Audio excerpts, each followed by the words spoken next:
Halo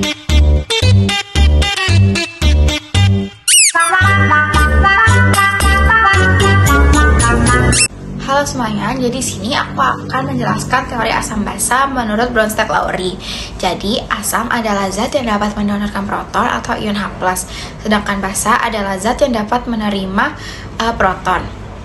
Contohnya adalah ketika asam klorida atau HCl dia direaksikan di dalam air, maka HCl-nya akan melepaskan ion H+, dan HCl-nya akan bertindak sebagai asam, sedangkan airnya akan bertindak sebagai basa. Selanjutnya aku akan bahas sifat asam dan basa. Yang pertama, larutan asam itu memiliki rasa yang masam, bersifat korosif, dan dapat mengubah lakmus biru menjadi merah.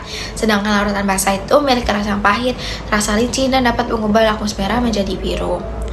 Selain menggunakan indikator lakmus, sifat asam dan basa itu juga dapat diketahui melalui nilai pH. Hubungan air dan pH. Jadi air murni itu bersifat netral karena mengalami autoionisasi dan menghasilkan ion H+ dan OH- dalam jumlah yang sama. Tapi nilai pH itu akan digunakan untuk menyatakan tingkat keasaman suatu larutan. Larutan dengan pH yang kurang dari 7 akan bersifat asam. Larutan yang pH-nya sama dengan 7 akan bersifat netral. pH yang lebih dari 7 akan bersifat basa. Asam lemah dan konstanta ionisasi asam. Jadi asam lemah tidak terionisasi sempurna sehingga akan membentuk kesetimbangan. Besarnya ionisasi asam lemah dinyatakan dengan konstanta ionisasi asam atau Ka. Semakin besar nilai Ka akan semakin kuat nilai asam tersebut. Kekuatan asam dan basa. Asam kuat itu adalah asam yang terionisasi sempurna di dalam air seperti HCl dan H2SO4. Sedangkan asam lemah itu hanya terionisasi sebagian, contohnya asam asetat. Hal yang sama itu juga akan berlaku untuk basa kuat dan basa lemah. Hubungan Ka dan Kb.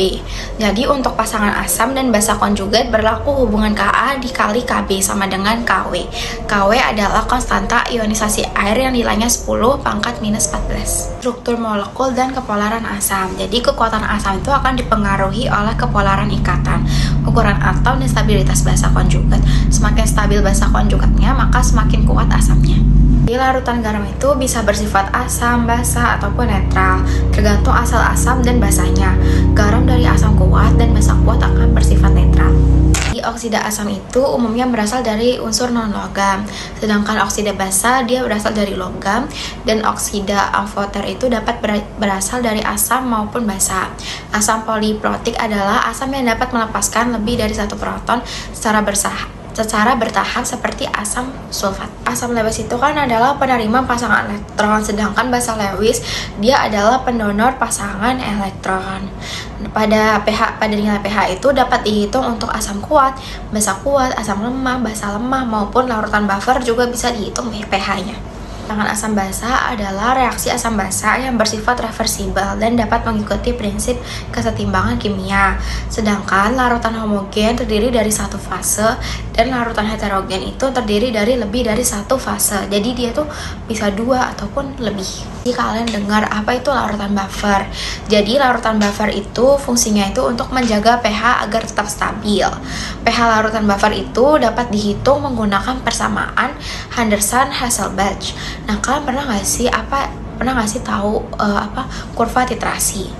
Jadi kurva titrasi itu biasanya kita gunakan saat proses titrasi, dia itu untuk menunjukkan perubahan pH selama proses titrasi hingga nanti dia akan mencapai titik ekuivalen. Jadi Ksp itu adalah angka tetap untuk menunjukkan batas maksimal senyawa ionik dalam air. Jadi semakin besar nilai Ksp-nya, maka larutan tersebut tuh akan semakin mudah larut. Jadi semakin kecil nilainya, maka semakin cepat zat tersebut akan membentuk suatu endapan.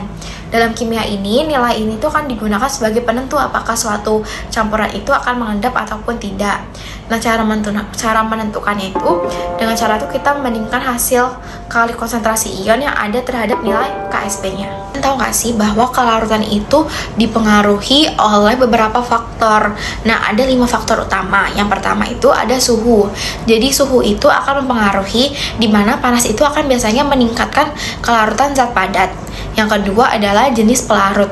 Nah, jenis pelarut ini berdasarkan prinsipnya itu mengikuti prinsip like dissolve like atau polar larut dalam polar. Yang ketiga ada efek ion. Efek ion ini akan memperkecil kelarutan dan mempercepat pengendapan. Yang keempat ada pH larutan. pH larutan itu akan mempengaruhi kelarutan senyawa asam ataupun basa. Yang kelima adalah luas permukaan. Luas permukaan ini di mana partikel lebih kecil akan cepat larut dibandingkan partikel yang lebih besar.